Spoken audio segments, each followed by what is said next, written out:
بسم اللہ الرحمن الرحیم نحمدہ ونصلی ونسلم علی رسولہ الکریم۔ اسلام کا یہ بنیادی عقیدہ ہے کہ تمام انبیاء کرام علیہ السلام معصوم ہیں، ان سے گناہ بالکل سرزد نہیں ہو سکتا، ان کی طرف نافرمانی کی نسبت نہیں کرنی چاہیے۔ انبیاء کرام علیہ السلام تو فرشتوں سے بھی افضل ہیں۔ جب فرشتے معصوم ٹھہرے، گناہوں سے پاک ٹھہرے، تو انبیاء کرام بدرجہ اولا پاک ہیں۔ اور پھر انبیاء کرام تو وہ ہیں جن کو اللہ تعالیٰ نے مخلص بندہ بنایا ہے۔ فرمایا انہو من عبادنا المخلصین، حضرت یوسف کے بارے میں سورہ یوسف کی آیت نمبر 24 میں کہ وہ ہمارے مخلص بندوں میں سے ہیں۔ اور اسی طرح حضرت سیدنا ابراہیم، حضرت سیدنا اسحاق، حضرت یعقوب علیہ السلام کے بارے میں فرمایا ان اخلصناہم بخالصۃ ذکر الدار، کہ ہم نے ان کو خاص کیا ہے اور وہ ہمارے چنے ہوئے خاص بندے ہیں۔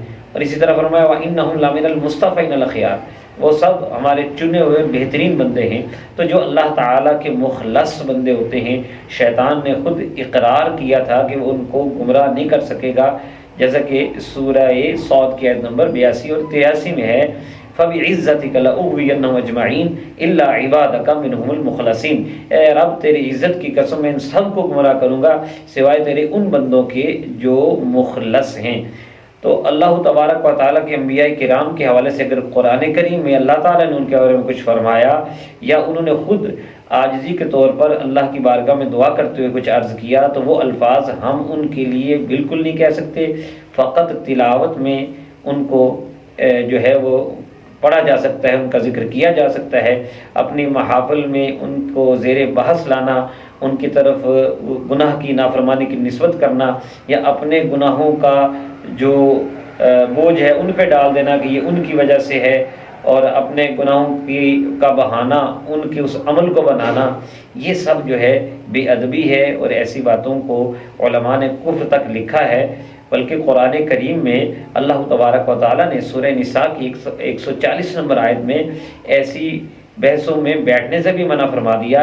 فرمایا اذا سمعتم آیات اللہ یکفر بها ویستہزأ بها فلا تقعدوا معهم حتى یخوضوا فی حدیث غیرہ انکم اذا مثلهم، کہ جب تم دیکھو کہ اللہ کی آیتوں کا انکار کیا جا رہا ہے اور مذاق اڑایا جا رہا ہے، تو ان کے ساتھ نہ بیٹھو جب تک کہ وہ کوئی اور بات نہ کر رہے ہوں، ورنہ تم بھی انہی جیسے ہو جاؤ گے۔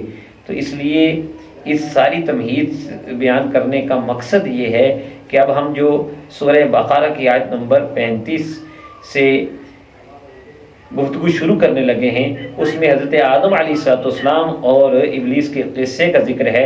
اسی تناظر میں اس کو دیکھا جائے کہ قرآن پاک کی تلاوت کے لحاظ سے ہم اس کو بیان کریں گے۔ اس میں حکمتیں بے شمار ہیں، اور حضرت آدم علیہ السلام اللہ کے نبی ہیں، ان کی بڑی شان ہے، اور ان کے اس عمل کی وجہ وہ اللہ بہتر جانتا ہے، اور اس کی حکمتیں بھی جو ہیں وہ اللہ بہتر جانتا ہے۔ کچھ ہم پر ظاہر بھی ہو گئیں، لیکن ان کی طرف جو ہے نافرمانی کی نسبت یہ بالکل غلط ہے۔